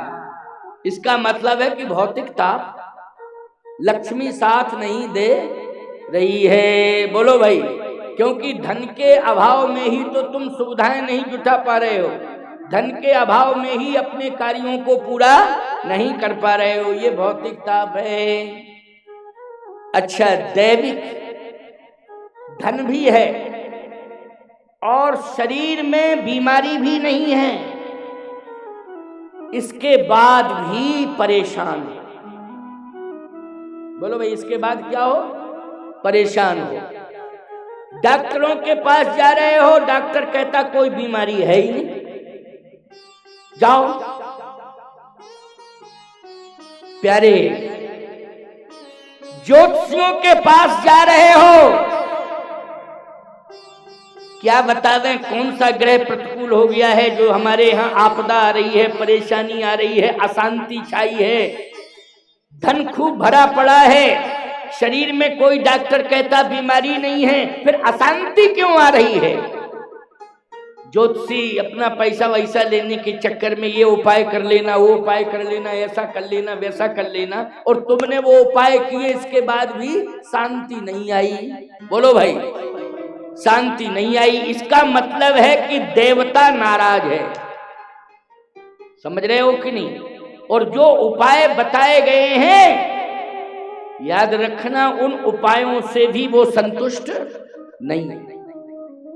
लेकिन प्यारे, एक बात बतावें, सनातन धर्म की परंपरा में देवी आपदा को समाप्त करने के लिए सबसे बड़ा सफल उपाय है तो वो यज्ञ है। प्यारे, यज्ञ होता है तो ये सफल उपाय है। देवता अपने आप प्रसन्न हो जाते हैं, उनको मानना ही पड़ता है, उनको संतुष्ट होना ही पड़ता है, क्योंकि यज्ञ सुप्रीम पावर है। समझ गए हो ना? क्या है? सुप्रीम पावर है। अब बोलो भाई, गांव की, घर की आपदा, जीव के जीवन की आपदा, घर की आपदा, गांव की आपदा और राष्ट्र की आपदा, इन आपदाओं को समाप्त करना है तो यज्ञ करना अनिवार्य है। अभी एक प्रमाण ताजा ताजा मैं दे रहा हूं आपको, क्योंकि बहुत से उदाहरण हैं, समय का अभाव है, इसलिए ज्यादा समय न होने के कारण बहुत सारे प्रमाण नहीं दे रहा हूं, लेकिन सरल बताया उपाय तो उससे समझ में आया कि ये एक और प्रमाण दे रहा हूं आपको। जब कोरोना महामारी आई थी, ऑक्सीजन की कमी हो गई थी कि नहीं हो गई थी, सही बताओ। डॉक्टरों की दवा भी फेल हो गई थी, डॉक्टरों ने इलाज करना भी बंद कर दिया था, भैया हम खुद डर रहे हैं, और कुछ डॉक्टर ही मर रहे थे, सभी पर हावी था वो। लेकिन ऐसी कंडीशन में ईमानदारी से बताओ, ऑक्सीजन को लेने के लिए दो का सहारा लिया था आपने, एक तो वृक्षों में पीपल का और दूसरा हवन का। बोलो किसका लिया था, जल्दी बोलो। हवन का लिया था कि नहीं लिया था, हवन का। और दूसरा वृक्षों में पीपल का। पीपल क्या देता है, ऑक्सीजन देता है। अच्छा, पीपल ऑक्सीजन भी देता है, लेकिन पीपल पर किसका वास है, देवताओं में भगवान विष्णु का वास है कि नहीं, जल्दी बोलो। उसको ब्रह्मदेव कहते हैं। क्या कहते हैं, ब्रह्मदेव कहते हैं। किसका वास है पीपल में, भगवान विष्णु का वास है। इसका मतलब यह है कि सबसे बड़ा तुमने वृक्षों में पावरफुल वृक्ष किसको माना है, वृक्षों में सबसे पावरफुल वृक्ष माना है पीपल को, क्योंकि पीपल में किसका वास है, ब्रह्म का वास है। और देवताओं में यदि सबसे बड़ा पावरफुल है तो वो ब्रह्म है, ब्रह्म की सत्ता सर्वोच्च है। इसलिए ऑक्सीजन किसने दिया है, पीपल ने दिया है। हवन किया आपने, हवन के धुआं ने आपका अंदर का जो सिस्टम गड़बड़ हो रहा था उसको दूर किया है। यानी जो आपके अंदर श्वास नली में कफ अवरोध पैदा कर रहा था, यज्ञ के धुएं ने उसको दूर किया है। बोलो किया है कि नहीं। जैसे भाप लेते थे ना, भाप, तो भाप लेने से क्या होता है, जो श्वास नली में अवरोध होता है वो दूर हो जाता है। लेकिन उस समय भाप भी अपना काम करना बंद कर दी थी, कोई मेडिसिन दवा काम नहीं कर रही थी। तब यज्ञ के धुआं की आवश्यकता पड़ रही थी, उससे हमारे श्वास में जो अवरुद्धता थी उसको दूर करने में यज्ञ भगवान सहायक हुए और हमें प्राण देने के लिए वो आगे आ गए।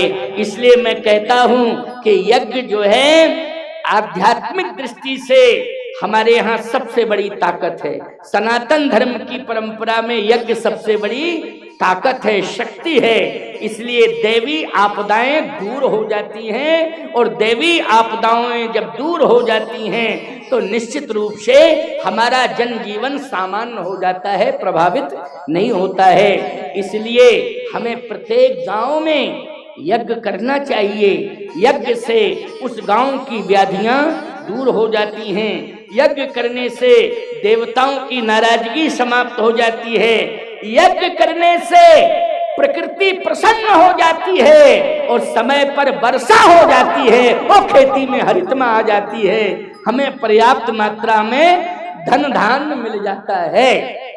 ये सारा का सारा सहयोग कौन करता है, यज्ञ करता है। इसलिए यज्ञ का कभी भी भूल के भी विरोध नहीं करना चाहिए। अच्छा एक बात बताओ, तुम ये सोचो पंडितों का धंधा है तो कितना दक्षिणा दे दोगे, क्या जिंदगी कट जाएगी तुम्हारी दक्षिणा देने से, जल्दी बोलो। जिंदगी कट जाएगी क्या दक्षिणा देने से? नहीं नहीं, ये बिल्कुल भूल के भी मत करना, ये चर्चा बिल्कुल कभी भूल के मत करना। इसलिए यज्ञ के प्रति हम समर्पित रहें। जैसे इस्लाम के अनुयायी जितने भी हैं, अगर कुरान की निंदा करोगे तो ईमानदारी से बताओ, एक मत होकर के वो विरोध करने लगते हैं जो कुरान की निंदा करते हैं। खबरदार, आवाज मत उठाना, जबान खींच लेंगे। बोलो एकजुट हो जाते हैं कि नहीं हो जाते हैं? लेकिन हिंदुओं में पता नहीं कौन सी मति मारी जाती है, कौन सी इनकी बुद्धि खराब हो जाती है कि अपने ही धर्म का विरोध करने लगते हैं। खबरदार, हमारा सनातन विशाल है, पूरे ब्रह्मांड को छाया दे रहा है। पूरे ब्रह्मांड को आश्रय दे रहा है, पूरे ब्रह्मांड को आधार दे रहा है, धरती को आधार दे रहा है। अगर यज्ञ न हो तो ये धरती रसातल में चली जाएगी। कितने पाप हो रहे हैं धरती के ऊपर, बोलो। ऐसे ऐसे पाप हो रहे हैं धरती के ऊपर कि तुम देख नहीं सकते हो, लेकिन धरती देख रही है। बोलो, तुम नहीं देख सकते हो लेकिन धरती बोलो देख रही है कि नहीं देख रही है, वो सह रही है कि नहीं सह रही है। नहीं तो उसे फट जाना चाहिए और रसातल में चला जाना चाहिए, लेकिन वो सह रही है। क्यों? और धरती रसातल में जाएगी तो बोलो सभी प्रभावित होंगे कि नहीं? पापी तो होगा ही, पुण्यात्मा भी होगा कि नहीं होगा? जल्दी बोलो।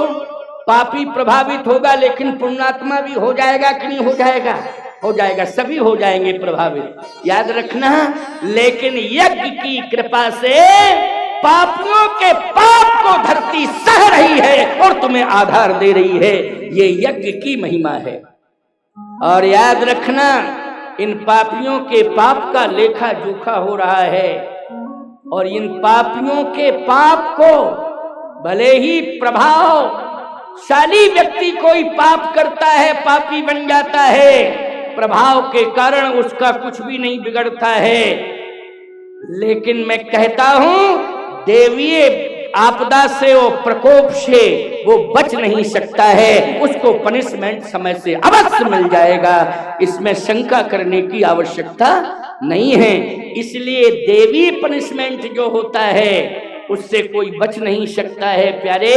इसलिए आज बड़े बड़े पापियों को देवी एक प्रकोप प्रभावित कर रहा है। मैं आपको एक बात बता दूं,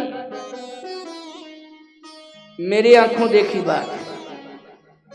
एक व्यक्ति ने मेरी जानकारी में 70 मर्डर किए थे, और ऐसा व्यक्ति था वो कि सरकारें उससे मदद लेती थी। समझ लीजिए, क्योंकि एक विशेष समाज के ऊपर उसका बहुत बड़ा दबदबा था, प्रभाव था। अब उसको कौन सजा दे भाई? पुलिस पकड़ ले जाती थी, छोड़ देती थी, जेल के अंदर वीआईपी व्यवस्था हो जाती थी। जेल तो जाता था, अपराध में नाम होता था, जेल जाता था, लेकिन बहुत वीआईपी व्यवस्था। कुछ दिन के बाद जमानत हो जाती थी, छूट जाता था। प्यारे, एक घटना ने उससे नेस्त नाबूद कर दिया। वो कानपुर, लखनऊ की घटना है, सॉरी लखनऊ की। वो क्या? उसी व्यक्ति ने एक वृद्धा का छोटा सा प्लॉट पास में था, उसको दबा लिया, उस पर कब्जा कर लिया। उसने खूब इधर उधर हाथ जोड़ के प्रार्थना की, सबके पास गई, लेकिन कुछ नहीं हुआ। वो विधवा थी, पति मर गया था, उसके पास उतना ही धन था, ज्यादा था नहीं, जिससे उसने जमीन छोटी सी खरीदी, थोड़ा टुकड़ा खरीदा था। केवल एक बच्ची थी। उसने कहा मेरे पास आ जाओ माता जी, मैं तुम्हारा लालन पालन करूंगी। कहा नहीं, तुम बेटी हो, बेटी का धन मैं नहीं खाऊंगा। सिद्धांत होता है ना, बेटी के यहाँ रहूंगी, ना पानी पीऊंगी, ना खाऊंगी, मैं यहीं मर जाऊंगी। और वो रजिस्ट्री लेकर के उसके पास पहुंची, कहा जो तुम्हें पैसा देना हो तो दे दो, लो ये कागज तुम रखो। उसने कहा तेरा कुछ है ही नहीं तो क्या तुझे दे दूं? तेरा कुछ है ही नहीं, तुझे क्या दे दूं? उसने उसी समय वो कागज रजिस्ट्री उसके दरवाजे पर फेंक दिए, प्रणाम किया, बोले आज के बाद में इस संपत्ति की ओर देखूंगी नहीं, और चली गई। 6 महीने बाद ब्लड कैंसर हुआ उस व्यक्ति को। समझ लेना, 1 करोड़ रुपए से ज्यादा उसने मुंबई में खर्च किया। डॉक्टरों ने स्वस्थ होकर के भेज दिया उसे कि तुम स्वस्थ हो गए हो। बस आया 1 महीने 1.5 महीने बाद अटैक हुआ, मर गया। बोलो पैसा भी चला गया और प्राण भी चले गए। और बोलो किसके खिलाफ FIR हुई, बताओ जरा जल्दी बोलो। इसलिए याद रखना, ये गरीबों की आहट से भी बचना। कभी भी नाजायज तरीके से किसी की संपत्ति को हड़पना नहीं, नाजायज तरीके से प्रभाव का दुरुपयोग करके किसी को सताना नहीं। और भूल से भी कभी देवी देवताओं की निंदा मत करना प्यारे, इनसे बचना। मैं कहता हूं कि तुम तीनों तापों से बच जाओगे, दैहिक दैविक और भौतिक, तीनों तापों से बच जाओगे। नहीं तो प्रकृति की ऐसी मार पड़ेगी कि धन भी चला जाएगा और मरना भी पड़ेगा। इसलिए कभी भी ऐसा कार्य मत करना। तो मैं चर्चा कर रहा था, आइए 3:15 बज गए हैं। देवताओं का सम्मान सदा करो, देवताओं की कृपा से ही तुम्हें सब कुछ मिल रहा है, उनकी छत्र छाया है, इसमें देवों का सम्मान होता है। किसका सम्मान होता है? यज्ञ वेदी पर देवों का सम्मान होता है। और तुम ग्रामवासी क्षेत्रवासियों के श्रम दान से जो तुमने अर्जित किया है, खेती से, खलिहान से या मेहनत से, उसका अंश कुछ तुमने भेंट किया है, उसके परिणाम स्वरूप देवता यहाँ आते हैं यज्ञ वेदी पर, उनका सम्मान हो जाता है। और संत आते हैं, उनकी वाणी सुनने को मिल जाती है, और वाणी सुनने के साथ साथ हृदय से आशीर्वाद भी मिल जाता है, दुआएं मिलती हैं। ये समय समय पर काम आती हैं दुआएं, ये व्यर्थ नहीं जाती हैं। ये आशीर्वाद समय समय पर काम आता है, ये व्यर्थ नहीं जाता है। इसलिए कभी भी भूल बस ऐसी बात नहीं करना चाहिए। ये खोपड़ी का व्यायाम करना व्यर्थ का बंद करो। आओ अंतिम बात सुन लो। हनुमान जी ने लंका में जाकर के राक्षस भी मारे, आग भी लगाई, और सीता जी का पता लगा के प्रभु के पास आए। जामवंत जी ने एक बात कही, क्या? लक्ष्मण जी बगल में बैठे थे। नाथ काज कीन्यु हनुमाना और राखे सकल कपिन के प्राणा। लक्ष्मण जी ने कान खड़े कर लिया, हाँ मौका मिल रहा है। अच्छा, लक्ष्मण जी ने कहा, ये जामवंत जी महाराज सारा कार्य हनुमान ने किया है? हाँ हनुमान जी ने किया है, सारा कार्य हनुमान जी ने किया है। लेकिन हनुमान जी से पूछा तो जाए, प्रभु थोड़ा पूछो कि ये झूठ कह रहे हैं कि किया भी है। भगवान राम ने कहा, क्यों हनुमान, तुम लंका गए और सारा कार्य जामवंत जी करे, तुमने किया तो क्या क्या काम किया है ये बताओ। अब लक्ष्मण जी ने कहा, मौका मिल गया है, अब ये बताएंगे मैंने ये किया, ये किया, ये किया, ये किया, ये किया। बस उसी समय हमारा दांव लग जाएगा और हम चित्त कर देंगे। हमारा दांव बहुत बढ़िया लगेगा, बहुत ही अच्छा दांव लगेगा। हनुमान जी ने हाथ जोड़े, भगवान ने कहा संकोच मत करो, जो किया हो बता दो, बताने में क्या दिक्कत है, क्या क्या किया है। हनुमान जी बोले, नाग सिंधु हाटकपुर जारा, निश्चर गण बध विपिन उजारा। लक्ष्मण जी ने डायरी निकाली, कहा बताओ बताओ जरा, हम सुन नहीं पाए क्या क्या किया है। बोले, नाग सिंध, पहले मैंने समुद्र को लांगा। हनुमान जी ने कहा, पहले मैंने समुद्र को लांगा। लक्ष्मण जी ने नोट किया, मैंने समुद्र को लांगा, एक अभिमान। फिर हाटकपुर जारा, मैंने लंका को जलाया, दूसरा अभिमान। निश्चर गणवध, लक्ष्मण जी ने नोट किया, तीसरा अभिमान। और बोले विपिन उजारा, लक्ष्मण जी ने नोट किया, 4 अभिमान। डायरी बंद कर ली। 4 अभिमान जिसके जीवन में मैंने ये किया, मैंने ये किया, अब तो निश्चित रूप से मेरा दांव लग गया है। हनुमान जी ने कहा, लेकिन सरकार अब थोड़ा सा मेरा निवेदन और सुन लीजिए। क्या? और अब इसके आगे कुछ और कहना चाहते हो? हाँ, क्या? नाग सिंधु हाटकपुर जारा, निश्चर गणबध विपिन उजारा। लेकिन सो सब तो प्रताप रघुराई, नाथन कछु मोरी प्रभुताई। लक्ष्मण जी ने डायरी फेंकी और जाके बिलासपुर के ताल में, ये डायरी में अभिमान लिखे थे, किसी काम के नहीं रहे। डायरी भगी चली गई 70 किलोमीटर। समझ गए हो कि नहीं? तो सीधी सी बात यह है कि हनुमान जी महाराज के जीवन में कभी अभिमान नहीं आया है। भगवान ने तुरंत जो है हनुमान जी को हृदय से लगा लिया। सुन प्रभु बचन बिलोक मुख गात हरस हनुमंत चरण परऊ प्रेमा कुल त्राहि त्राहि भगवंत। कपि उठाए प्रभु हृदय लगावा, उठाया हृदय से लगा लिया। ईमानदारी के साथ बताओ, बोलो हनुमान जी महाराज सफल हो गए कि नहीं हो गए? हनुमान जी सफल हो गए। लक्ष्मण जी उसी समय इस बात का संकल्प कर लिए, अब मैं कभी भी हनुमान जी से रोष नहीं करूंगा, कभी हनुमान जी के प्रति कुछ भी नहीं सोचूंगा, क्योंकि भरत के प्रति सोचा था तब मुंह की खानी पड़ी थी, अब हनुमान जी के लिए सोचा तब मुंह की खानी पड़ी है। इसलिए दो महाभाग ऐसे हैं भगवान ने जिनको हृदय से स्वीकार किया है, एक तो भरत जी और दूसरे लक्ष्मण जी, दूसरे हनुमान जी। बोलिए हनुमान जी महाराज की। इसलिए जीवन में हम भगवान की भक्ति को हृदय में धारण करें, निराभिमानता जीवन में आ जावे, सेवा करने का भाव मन में आ जावे, तो निश्चित रूप से हमारा जीवन सफल हो जावे। आओ 2 बार भगवान का नाम ले लो, है ना, क्योंकि अभी पंडित अनूप शास्त्री ये बोलेंगे, अभी बैठे रहना, सभी कथा सुनना।